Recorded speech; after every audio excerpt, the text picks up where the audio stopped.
Hello, everyone, and welcome to the St. Louis Art Museum's Art Speaks program. My name is Jessica Kennedy, and I'm the educator for adult learning at the museum. Before we begin, please familiarize yourself with the Q&A section located on your screen. Feel free to enter questions at any time during the program, and we'll choose a few to answer at the end. Also, there is live auto transcription available for this program. Please click the CC icon to activate or deactivate subtitles. For today's talk, Ed Clark Beyond the Canvas, we are joined by Justice Henderson, the 2023 to 2025 Romare Bearden Graduate Museum Fellow. Thanks for being here today, Justice. Thank you, Jessica. Hi, everyone. My name is Justice Henderson, and I am the 2023-2025 Romare Bearden Graduate Museum Fellow. Thank you for joining me today to talk about the artist Ed Clark. Before we dive into thinking about who he was and why his artistic style and processes were transformative, let's start the conversation here in St. Louis. In 2017, St. Louis native Ronald Ali and his wife Monique generously gifted 81 works on paper to the St. Louis Art Museum. Their generosity was showcased in the exhibition, The Shape of Abstraction, Selections from the Ali Collection, on view from September 17, 2019 to October 11, 2020. From Norman Lewis to Nanette Carter, the show celebrated African-American artists who were working in abstraction since the 1940s. Although more conversations have emerged about their art today, their contributions to shaping the narrative of American abstract art were under-recognized during their careers, making this collection vital to creating a more inclusive and accurate history of art. The collection included works on paper, photographs, and an extensive research archive. The gift also reflected their long-lasting relationships with artists, including decades of visiting their studios, investing in their unique practices, and learning about their daily lives.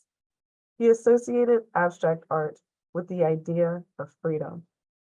I really like this photo of Ron and several artists, including Herbert Gentry, Al Loving, and Ed Clark, who Ron saw as a kind of mentor and sought advice from about European galleries. The photo really captures how Ron was not interested in collecting for the sake of collecting, but he had a really people-centered approach. Amongst the 81 artworks, 7 works on paper were made by Ed Clark. They represent his ideas that began in the late 60s to the late 80s. However, his biography leading up to that time period introduces his early innovations and sets the foundation for understanding how his work transformed into the works on paper that we will explore momentarily. Edward Clark, mostly known as Ed Clark, was born on May 6, 1926, in the Storyville section of New Orleans, Louisiana. Around 7 years old, his family moved to Baton Rouge, and his Catholic school lessons became the site in which he realized his talents to draw things as he saw in real life. This knowledge became a source of confidence. The economic strain of the Great Depression caused his family to move from Louisiana to Chicago in 1933. His mother, Marion, did piecework and worked in a factory to provide for her 2 children. She also took them on trips to the planetarium and the Field Museum. Clark's secondary education in the Midwest was incomplete as World War II began. He served in the U.S. Air Corps. He was assigned as a duty soldier stationed in Guam and traveled to other areas of the South Pacific from 1944 to 1946. In over 2 years, he rose in the ranks to sergeant major. With his service, he used the GI Bill, which provided benefits to World War II veterans. Clark attended the School of the Art Institute of Chicago, where he had more access to artistic resources including learning from painters like Louis Rittman and art historian Helen Gardner.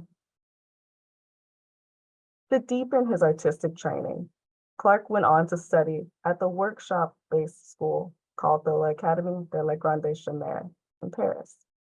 His 5-year trip was pivotal to his artistic and professional development. In Chicago, he was working at night. But in contrast, Paris became his first introduction to working with natural light and seeing how light impacted color. He began using large-scale canvases in wider brushes. This was also the time he gradually transitioned from representation to abstraction. This stylistic movement was inspired by his exposure to leading art styles and connections with fellow artists in Paris. Clark was inspired by modernists like Paul Cézanne and cubists like Pablo Picasso. His concern for flattening space and capturing the spirit of an event rather than depicting it one-to-one was heavily influenced by the French painter Nicolas de Staël, whose work we see here. African-American artists, musicians, writers, and other art professionals gravitated to the area as Paris was known as the international art hub. He actively engaged in the arts community. He knew Buford Delaney and roomed with Sam Francis. He was also there when James Baldwin and Richard Wright were in the area. African Americans have a long history of going to Paris. Beginning in the 1830s, African American artists traveled to Paris, seeking artistic freedom and individual subjectivity. Paris was seen as a respite from racial discrimination experienced in America and allowed their creative spirits to flourish. The history of artists traveling to Paris included painters such as Henry Ossawa Tanner, Augusta Savage, and many others. Clark talks about how his work was determined by its quality and skill rather than who he was and what he looked like. He also had opportunities that were not available to him in America. For example, he had his first solo show at Gallery Cruz. His friend and fellow artist, George Sugarman, suggested that Clark travel to New York. The city was gaining international acclaim in the arts because of the New York School. When he arrived, he continued to play a role in the arts scene. He became one of the co-founders of the Broadway Gallery, which was an artist-run space on 89th Street, East Village. In 1956, the Broadway Gallery had a Christmas show that featured Clark's work as the first thing you saw when you entered the gallery. He made this work that literally and metaphorically extended beyond the canvas. It was first exhibited at the Broadway Gallery and later identified as the first shaped canvas. The paper he stuck on top was visually exciting and iconic. However, the term shaped canvas does not accurately describe this piece. Since it stuck out over the edge, it needed additional support, so he backed it using wood, so the canvas itself is not shaped. However, Untitled is still a groundbreaking work of art. Without the idea that the canvas itself is shaped, the work can engage and be embedded into the history of collage. It becomes in conversation with Ellsworth Kelly, Robert Rauschenberg, and Romare Bearden. It also demonstrates how artists were not siloed. Rather, they were always collaborating, building relationships, and drawing inspiration from each other. For example, Clark talks about how he was inspired to make this work based on his visit to Al Held's studio and seeing his paintings on paper. This work is important to our conversation because it marks the beginning of his long career of exploring different ways to go beyond the confines of the traditional rectangle.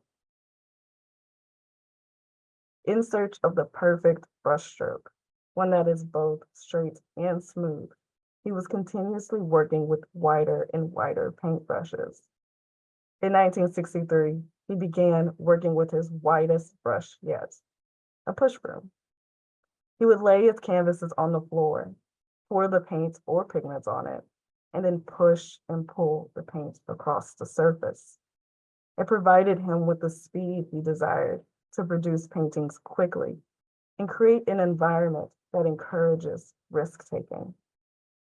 The bristles acted the same as a traditional paintbrush, while covering more area, and it balanced control with spontaneity. This method of using a push broom shows how his practice continued to grow, develop, and change, all while prioritizing his ideas about paint itself being the subject of his work. From his collages to his techniques, Clark's practice showcased his interest in color, shape, and line. After Paris and New York, he continued to travel around the world, and he often worked on paper to make it easier to transport from one place to another. Here are 7 of his works on paper that are part of the Thelma and Bert Ollie Memorial Collection, and they span from the late 60s to the late 80s. We will touch on key points and observations in each of these works.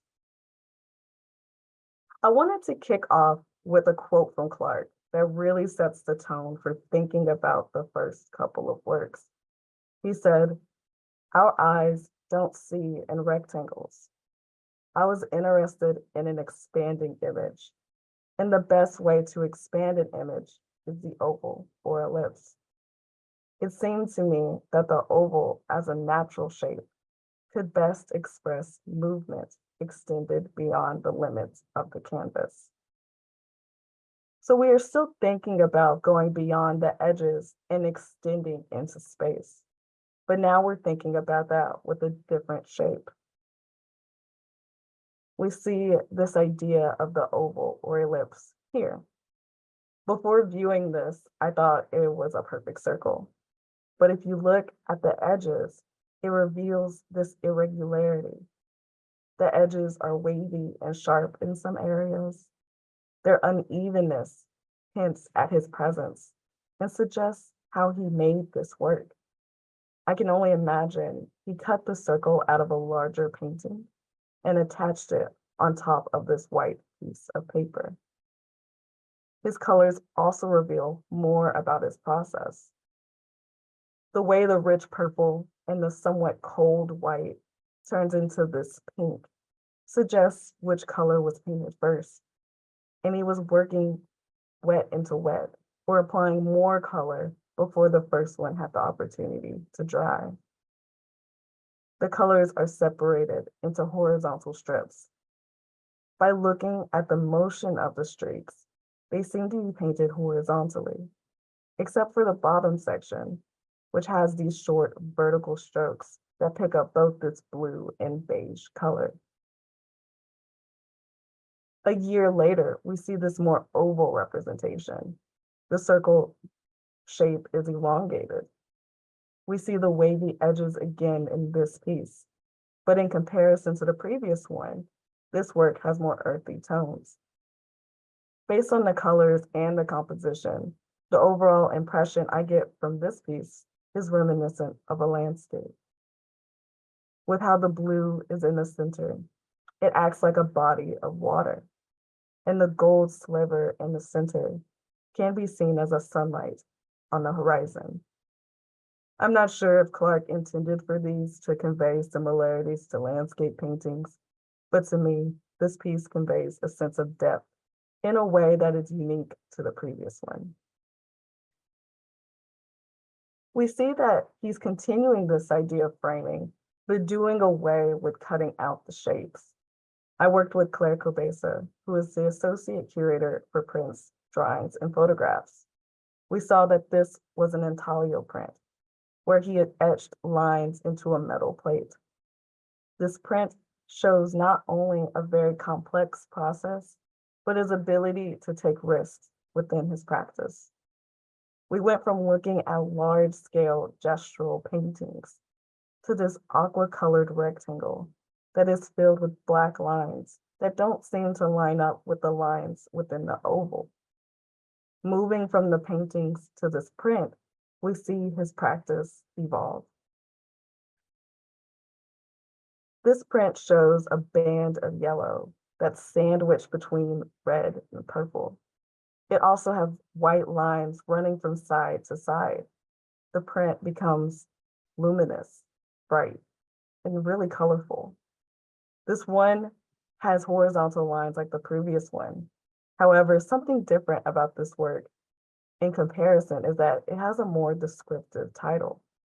All of the previous ones that we've seen have been untitled, while this one is Yucatan series.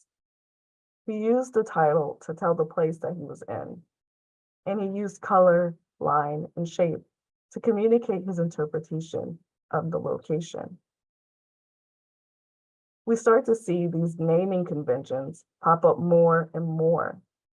We see it again here in Untitled Bahia series, where he is drawing direct inspiration from his location in Brazil. These two have the same title, but share a lot of similarities and differences. They both have this hot pink color and feel like they have a lot of movement.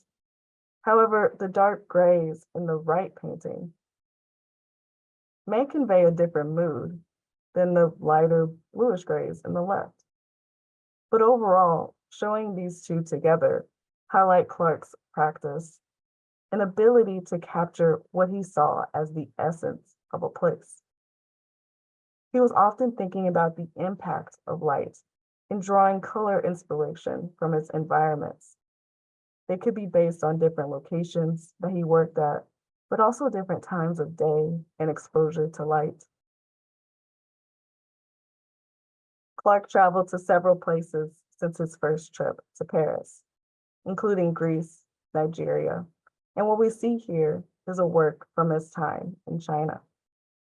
In the center of the black, there's a tonal difference, where parts of the black look splotchy or grainy. It doesn't read well here, but there is a buildup of black pigment on the paper's surface. The paint was so thick that it started to create cracks closer to the bottom near his name as well. Seeing the surface really build up in this way gives it a tactile experience. The paper is also wavy from absorbing that material, giving it a lot of character. If you have more thoughts on the 7 works on paper or questions about Clark, I would love to continue this conversation.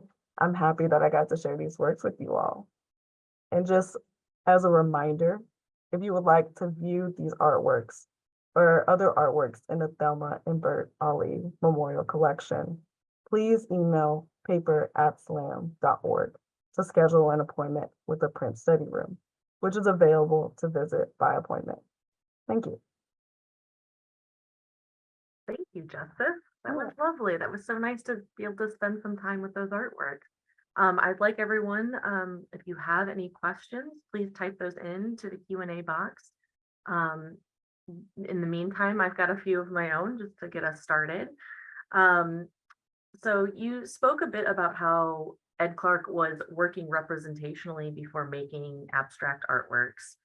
What were some of the things that he was making representationally, and what inspired his transition to abstraction? Yeah, thanks, Jessica. I'm reminded of when he talks about in his bio about when he was much younger. He talked about this idea of copying, that he wasn't having like a formal art education, but something that often he did at school was copy things that he saw in real life.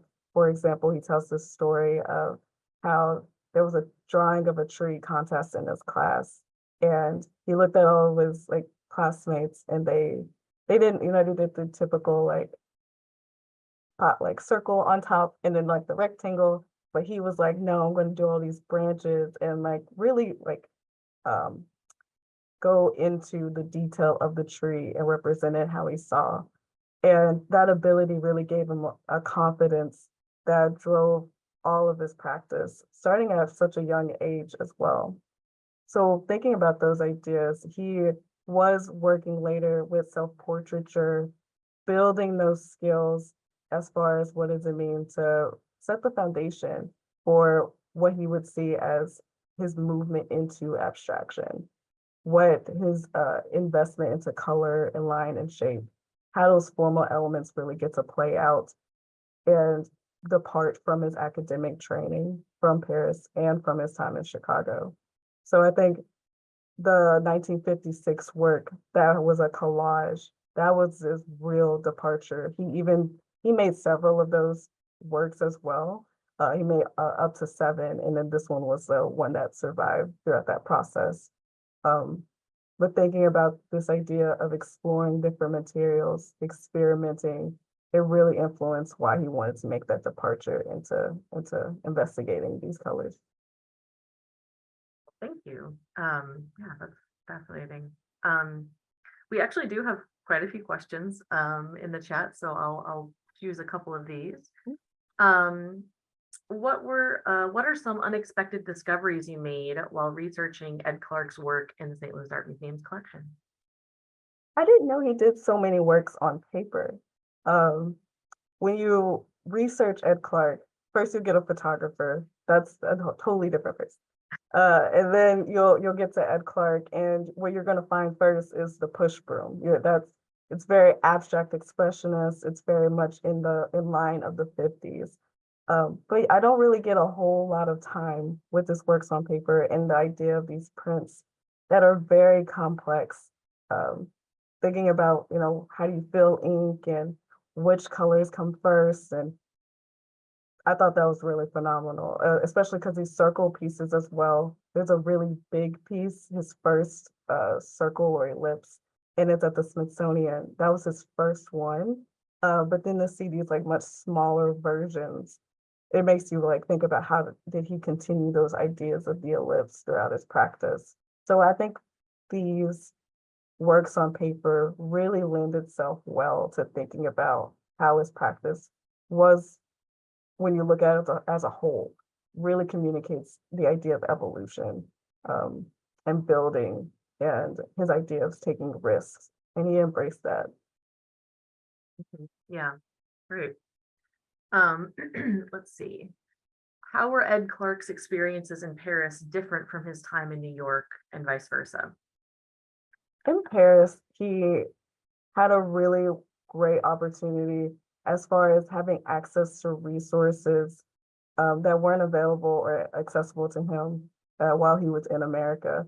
Um, I I come with the idea of thinking about race and thinking about how his experience as a Black man in Paris versus being a Black man in New York were the things that became very much noticeable to him. He felt like in America during the 50s, being an African American man making these abstract works, it became one of the contributors to why his work is underrepresented today. Um, First, abstraction being something that for African American painters, a lot of people were working in figuration.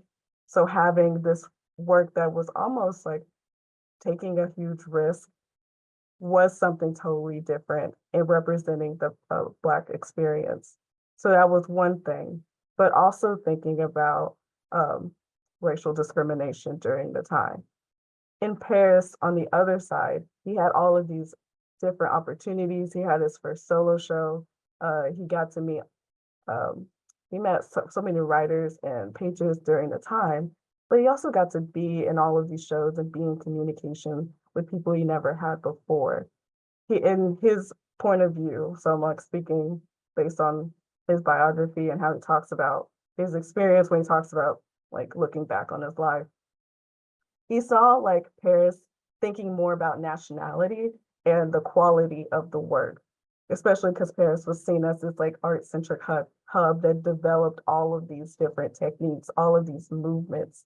So he found it to be more of like not based on race, but more so based on skill and quality and nationality. So those were different, still challenges to his career, but different types of challenges. Yeah. Well, and actually, there's another question that came up that kind of goes along with this. Earlier, you stated that many artists travel to Paris to work. In your opinion, what did Black artists seek to find in their pilgrimage of sorts to Paris? And have you noticed a common theme across Black artists who have studied slash worked in Paris? So you talked a little bit Mm. about Ed, but there's others that you came across. The second half of that question, I was thinking about Henry Ossawa Tanner and Augusta Savage, who were thinking more figuratively to convey their experiences. Um, so I'm not sure if there's necessarily a theme across all of them as far as how did that become manifested in their work. So there may not be a visual similarity per se.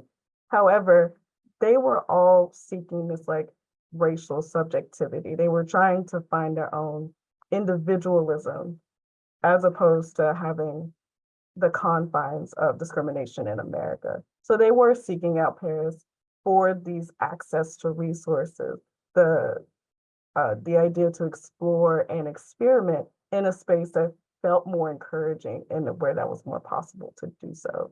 So it was just seeking this environment that was more supportive and more open, just so they can have the freedom to continue to explore and develop their practice. Oh, yeah.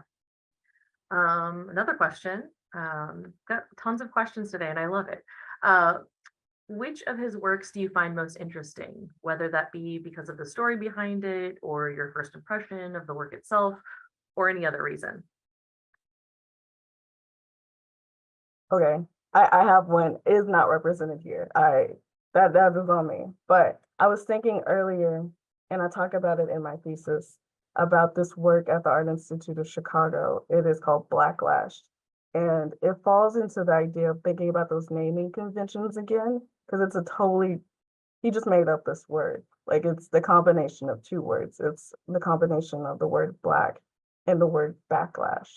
And he doesn't give any notion to, are we talking about identity? Are we talking about um, Black struggles in America?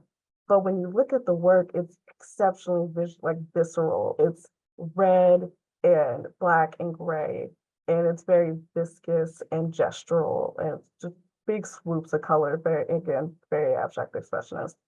Um, but every time I look at that work, and then I think about these, I'm thinking about this word they keep saying, the idea of the unconscious.